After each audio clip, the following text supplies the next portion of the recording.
प्रशासन से बहुत बड़ी गलती हुई है। डीजीपी साहब को सर्कुलर वापस लेना चाहिए। इससे मुसलमानों के और शिया फिरके के मजहबी जज्बात को ठेस पहुंची है।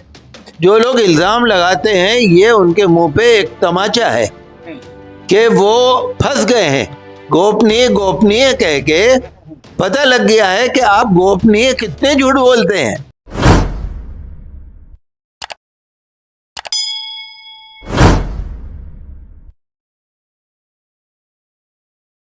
मुफ्ती साहब, मुहर्रम करीब है और मुहर्रम को लेकर एक गाइडलाइन उत्तर प्रदेश में जारी की गई है उत्तर प्रदेश के डीजीपी मुकुल गोयल के जरिए, जिस गाइडलाइन में जहां कोरोना से बचने के लिए, इकट्ठा ना होने के लिए, एक जगह भीड़ भाड़ ना करने के लिए हिदायत दी गई हैं, वहीं दूसरी तरफ शिया समुदाय के जरिए जुलूस निकाले जो जाते हैं उनमें, और जो सुन्नी समुदाय है उन दोनों के बीच जो आपसी विवाद होते हैं उनको भी फोकस किया गया है और कुछ बातें कही गई हैं।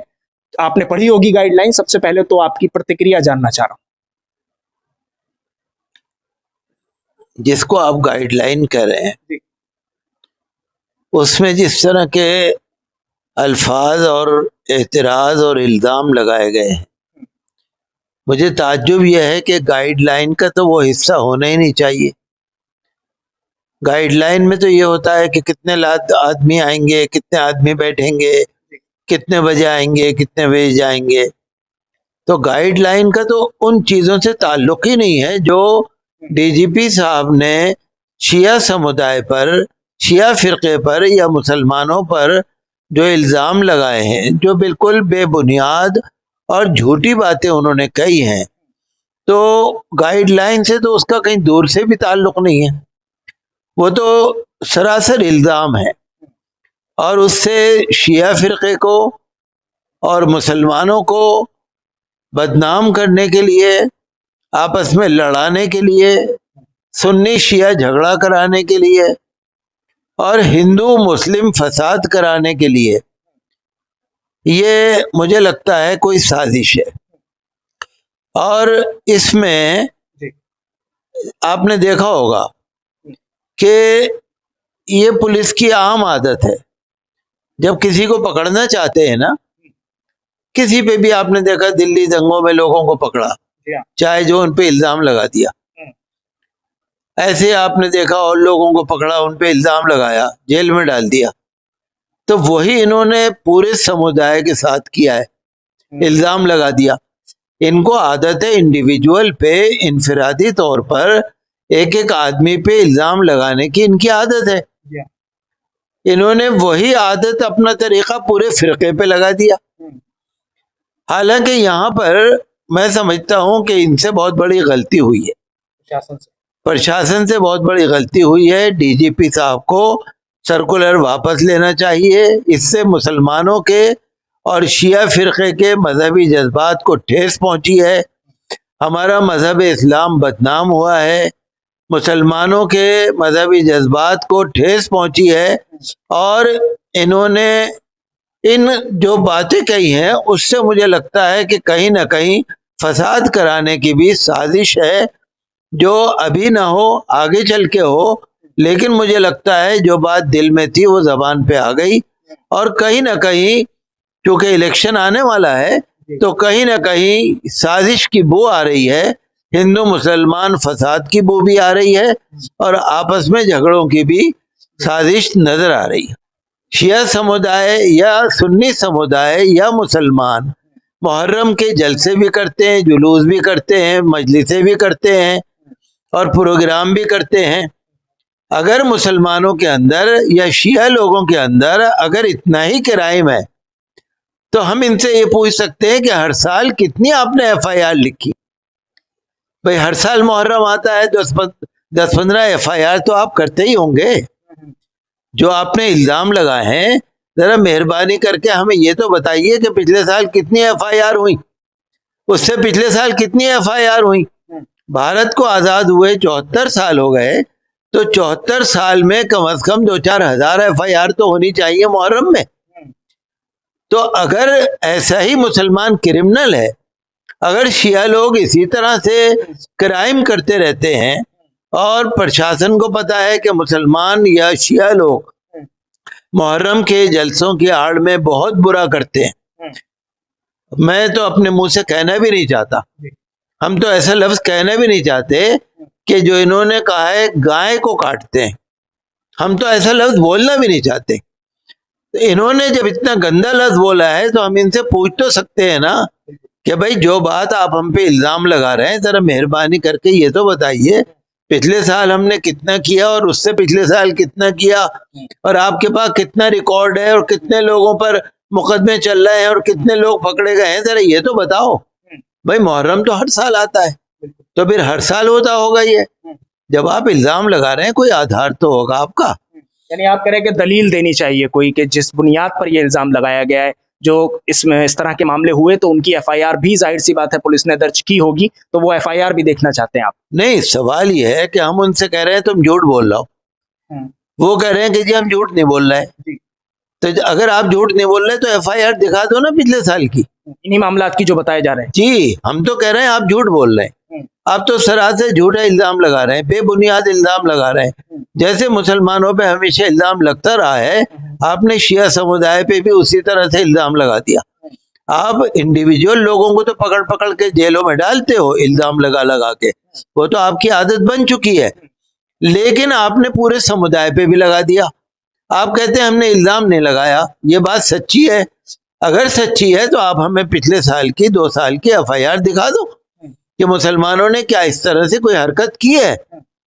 मैं ये कहूंगा आपसे कि मुसलमान, फिर मैं कहूंगा, एक शरीफ कौम है, अपने मजहब का पूरी तरह से अमल करती है, और वो अपने बिरादरान वतन हिंदू मुस्लिम सिख ईसाई और तमाम जितने हमारे भारत के नागरिक हैं, हमारे भाई बहन हैं, अच्छा बर्ताव करते हैं, प्यार और प्रेम करते हैं। मुसलमान क्रिमिनल नहीं है।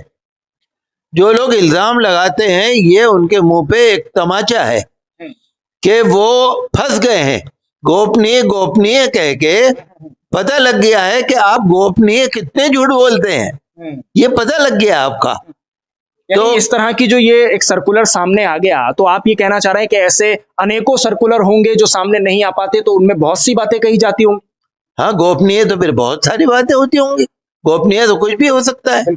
और मुझे ये लगता है कि ये तो आदत बन चुकी है कि मुसलमान बेचारा एक ऐसी सीधी कौम है, जो चाहे इस पे कार्रवाई कर दो, जो चाहे चला दो। आपने सुना है ना 2-3 दिन पहले जो अखबार में मैंने पढ़ा था कि अमेरिकी कांग्रेस के अंदर बड़ा जबरदस्त बवाल उठा है, बड़ा जबरदस्त शोर मचा है।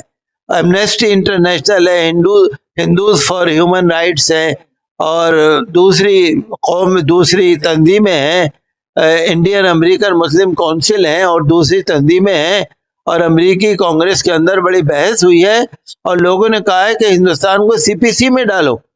वहां पर मजहबी आजादी नहीं है, वहां पर ह्यूमन राइट्स को अदा नहीं किया जा रहा। हिंदुस्तान के अंदर लोगों ने ये कहा, अमेरिका से, बाइडेन हुकूमत से ये कहा, ठीक है आपके सिफारती ताल्लुकात हैं, लेकिन ये भी सच्चाई है कि हिंदुस्तान में ह्यूमन राइट्स का वायलेशन हो रहा है, वहाँ ह्यूमन राइट्स पामाल किए जा रहे हैं, वहां पर मजहबी आज़ादी नहीं है। तो उन्होंने बाइडेन हुकूमत से ये कहा है कि ठीक है आपके सिफारती ताल्लुकात हैं, लेकिन ये 2 बातें ऐसी हैं नाकाबिले बर्दाश्त हैं। हिंदुस्तान में चूंकि ये ज्यादा हैं तो इस वजह से इनको सीबीसी में डाला जाए। मेरे कहने का मतलब यह है कि आज जो हिंदुस्तान में हो रहा है मुसलमानों के साथ या कुछ लोगों के साथ जो हो रहा है, फिरका परस्ती हो रही है, मुसलमानों को दबाया जा रहा है, मुसलमानों पर जुल्म हो रहा है, मुसलमानों पर अत्याचार हो रहा है, मस्जिदों पर मदरसों पे तरह तरह के इल्ज़ाम लगाए जा रहे हैं, बुलडोजर चलाए जा रहे हैं, कुछ का कुछ हो रहा है।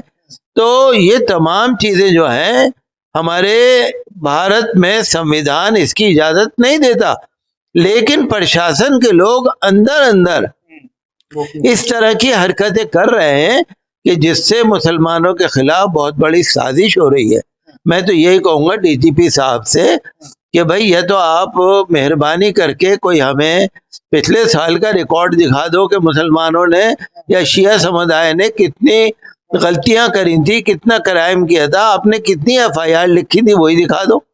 अच्छा मुफ्ती साहब, एक सवाल और है मेरा, क्योंकि आप तो काफी लंबे समय से ये तमाम चीजें देख रहे होंगे, शिया समुदाय को भी, सुन्नी समुदाय को भी। कहा गया है कि अजमत सहाबा सुन्नी समुदाय के लोग बयान करते हैं, शिया तबर्रा करते हैं, और दोनों के बीच इसी चीज को लेकर फाट पड़ी हुई है और लड़ाई झगड़े कई सालों से इतिहास उठा के देखा जाए तो हो रहे हैं। आपका जवाब क्या है? आखिरी सवाल। मैं तो ये समझता हूँ कि वो भाड़े के लोग होते हैं जो झगड़े कराते हैं, वो किराए के लोग होते हैं, वो अपने अपने अलग अलग पार्टियों के लोग होते हैं, वो भेजे जाते हैं झगड़ा कराने के लिए। न सुन्नी झगड़ा कर रहे हैं, न शिया झगड़ा कर रहे हैं। मेरा दिल गवाही देता है, और मैंने कहीं ऐसा नहीं देखा कि शिया सुन्नी इस कदर झगड़ रहे हों कि एक दूसरे को मारने को तैयार हों। ये बाहर के लोग होते हैं, भाड़े के लोग होते हैं, किराए के लोग होते हैं, ये कराए जाते हैं। आप कहीं पर अगर बिल्कुल पुरअमन शांति पूर्वक तौर से भी जुलूस निकालेंगे, वहां दो चार आदमी आकर पत्थर जरूर मार देंगे। असामाजिक तत्व है, बाकायदा भाड़े के लोग होते हैं, किराए के लोग होते हैं। तो मैं यही कहूंगा आपसे कि ज्यादातर हम यही जानते हैं। देखिए, मैं कभी मजलिस में आया नहीं, मुझे ये पता नहीं कि तबर्रा क्या होता है, मुझे ये पता नहीं कि क्या कहा जाता है, लेकिन मुझे लगता यह है कि वहां ऐसी कोई चीज नहीं है। अगर एक आध दो आदमी इस तरह की बात करते होंगे, लेकिन ऑन दी होल जो कम्युनिटी है, शिया कम्युनिटी, वो ऐसा नहीं करेगी, तबर्रा नहीं करेगी। खास तौर से जब आप कह रहे हैं कि मुझे नहीं पता है, आप कह रहे हैं कि मैं नहीं गया हूं कभी, तो क्या डीजीपी साहब, अगर मैं पूछना चाहूं तो क्या डीजीपी खुद जाके मजलिस में बैठे, वो जो उन्होंने सुना कि तबर्रा होता है, और ये लफ्ज इस्तेमाल किया गया उसमें, गाइडलाइन जो आपने पढ़ी होगी उसमें कहा गया है कि तबर्रा करते हैं अजमत सहाबा को नुकसान पहुंचा। देखिए, डीजीपी साहब ने जो लिखा है, मैं तो यही कहूंगा कि डीजीपी साहब, बहरहाल हम उनका एहतराम करते हैं, डीजीपी का एक बड़ी पोस्ट पे हैं, बहुत माननीय डीजीपी हैं, हम उनका एहतराम करते हैं, लेकिन उन्होंने ऐसी बातें लिख दी हैं जो डीजीपी पर भी कलंक है, और अगर जरा सी भी गैरत हो तो मैं समझता हूं उनके खिलाफ कार्रवाई तो कोई भी कर सकता है। और ये बहुत बड़ा इल्जाम है तबर्रा। अब आप ये बताइए, मुझे नहीं पता, आपको नहीं पता, आप कहीं भी चले जाइए, लोग ये कहेंगे भाई हमें नहीं पता तबर्रा क्या होता है। डीजीपी साहब को कैसे पता लग गया तबर्रा होता है? और तबर्रा होता क्या है? सवाल ये है कि हाँ, ये जैसे मुखबिर होते हैं ना, जैसे खबरी लोग होते हैं ना, ये उस तरह की साजिश है, ये झगड़ा कराने की साजिश है, ये एक समुदाय को दबाने की साजिश है। और शिया सुन्नी झगड़ा कराने का बहुत दिन से जो बेचारे प्लान बना रहे हैं, और वो झगड़ा हो नहीं पा रहा, तो किसी तरह ये चाह रहे हैं कि थोड़ा बहुत झगड़ा हो ही जाए। तो ये कई साल से परेशान है, तो हो सकता है झगड़ा कराने की साजिश हो। लेकिन हम तो यही कहेंगे कि हम तो यही कहेंगे कि शिया सुन्नी बहुत एक दूसरे का एहतराम करते हैं। ठीक है, अकीदा अलग है, अकीदा अलग है, आपकी मजलिस अलग है, हमारा जलसा अलग है, वो अलग बात है। लेकिन आजकल मैं ये देख रहा हूं कि एक दूसरे का एहतराम है, एक दूसरे के अकीदे का भी एहतराम है। और शायद मैं आपसे ये कहूं कि जब से ईरान के अंदर इस्लामी इनकलाब आया है, उस वक्त से शिया सुन्नी ताल्लुकात में बहुत फर्क पड़ा है। और अपने अंदर मैं समझता हूं कि शायद ईरान के जो सुप्रीम लीडर हैं, या ईरान के जो बड़े बड़े आलिम हैं, या ईरान के जो भी मजहबी जो लीडर्स हैं, उनकी तरफ से भी ताकीद यही है, और होनी भी चाहिए, कि कहीं भी न तबर्रा हो, न किसी सहाबी पर, न किसी खलीफा राशिद पर। ठीक है, अकीदा अपना अलग है, लेकिन हम किसी की शान में बेअदबी ना करें। और मैं तो समझता नहीं तबर्रा होता क्या है, डीजीपी साहब ने कैसे लिख दिया। बहरहाल वो अपना सर्कुलर वापस ले लें, और कम से कम मुसलमानों से माफ़ी मांगें कि उन्होंने एक बहुत ही गलत गाइडलाइन के नाम पर ऐसे इल्ज़ाम मुसलमानों पर लगाए हैं, और जो गाय का इल्ज़ाम लगाया है वो नाकाबिले बर्दाश्त है। और मुझे लगता नहीं कि आखिर इन्होंने ये शब्द कैसे लिख दिए, इतना बड़ा इल्ज़ाम कैसे लिख दिया, यौन उत्पीड़न का इल्ज़ाम कैसे लिख दिया, कौन सा दिमाग था जिसने लिख दिया। मैं बहुत ही कड़े शब्दों में इसकी मजम्मत करता हूँ, और फिर यही कहूँगा कि मुसलमानों को लोग बदनाम करना छोड़ दें। मुसलमानों में ऐसा कोई क्राइम नहीं होता, और हम अपने मजहब का पूरी तरह से अमल कर रहे हैं, हम मजहबी अकीदे के मुताबिक चल रहे हैं। जिनको तकलीफ है तो मैं समझता हूं कि उनसे मिलके बात हो जानी चाहिए। अगर कहीं पर डीजीपी के पास कोई कंप्लेंट आई है, अगर किसी ने कंप्लेंट की है, अगर उनको मालूम है कि इन इन लोगों ने कंप्लेंट की है, तो हम उनसे बैठ के बात कर सकते हैं, अपनी बात को दूर कर सकते हैं। लेकिन जो डीजीपी साहब ने जो गाइडलाइन दी है और जो शिया समुदाय पर या मुसलमानों पर जो इल्ज़ाम लगाए हैं, उससे हमें मजहबी तौर से बहुत ठेस पहुंची है। हम बता नहीं सकते हमें कितना दुख हुआ है।